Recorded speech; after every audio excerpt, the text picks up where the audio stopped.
Let's talk about water signs in love. Before we get into the specifics, I want you to understand something, because a lot of what we're going to talk about is going to stem from this basic concept. So water can take on any form based on whatever object is holding it. Because water in and of itself is not contained without an object to hold it, whether that's a glass of water, or whether that's a sippy cup, or whether that's a bowl of soup, or it's a lake, whatever it is, it needs containment, right?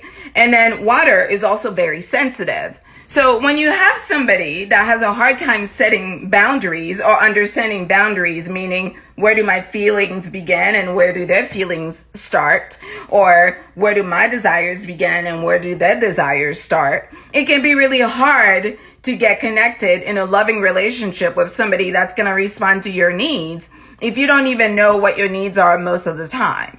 This is why water signs tend to have some of the most chaotic love stories, because of this inability to contain themselves emotionally, to be self-sufficient with how they deal with their feelings, as well as having clear boundaries in their relationships in terms of, this is my friend, this is my lover, this is my this person, this is my that person. They tend to get everything very murky, very easily get things confused, and very easily get lost in their emotions about things.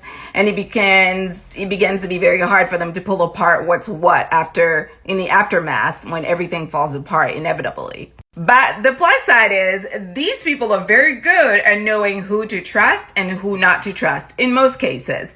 They tend to be highly intuitive, so they're very sensitive to people's real intentions.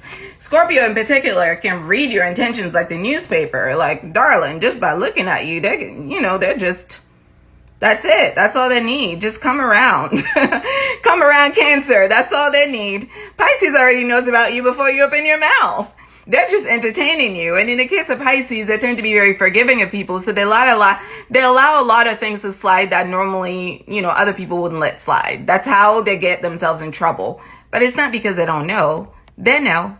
Because they're so sensitive, they need partners they can trust. They need to feel safe. And they need that through reassurance. They need you to tell them that you love them, that you need them, that they're the only one for you, and that you're their world. That's the thing. They need to feel entangled with you. In the case of Scorpio, they need your soul. They need that kind of love where you die together.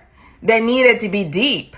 If a water sign doesn't feel safe with you, they're not opening up. You're never going to know them ever, because they need that safety. And that comes from them having you near, and them hearing you say it, and them feeling it.